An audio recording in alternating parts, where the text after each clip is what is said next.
C'est l'heure du journal de l'Afrique. Soyez les bienvenus sur France 24. À la une ce soir, la mise en garde du président sénégalais contre les violences de campagne. Le président sénégalais hausse le ton. De retour d'Arabie Saoudite et de Turquie, Bassirou Diomaye Faye a condamné la violence politique lors de la campagne électorale pour les législatives du 17 novembre. Il qualifie les attaques verbales et physiques d'inadmissibles. Il affirme que les responsables répondront de leurs actes devant la justice. Dans le reste de l'actualité, en bref et en images, cette visite d'un haut fonctionnaire chinois à Nairobi au Kenya. On part à présent en Tunisie, à Zarzis, au sud du pays, point de départ de beaucoup de migrants. Nos correspondants sont allés à la rencontre d'un artiste qui collecte depuis 30 ans des objets rejetés par la mer. Sa démarche, qui au départ était écologiste, s'est rapidement transformée en un hommage aux migrants morts en tentant la traversée. Reportage de Lilia Blaise et Hamdi Tlili.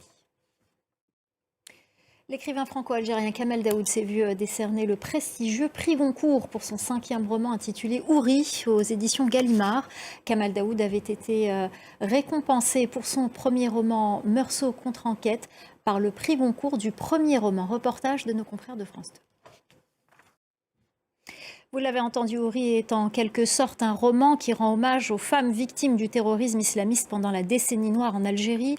Pendant cette période, de nombreuses femmes avaient été la cible de kidnappings, de viols collectifs et d'assassinats. Les détails avec Sonia Patricelli. Et puis le prix Renaudot a été décerné à Gaël Faye pour son roman Jacaranda, Au Kenya, l'intelligence artificielle et les chants d'oiseaux aident les scientifiques à évaluer la santé des écosystèmes forestiers.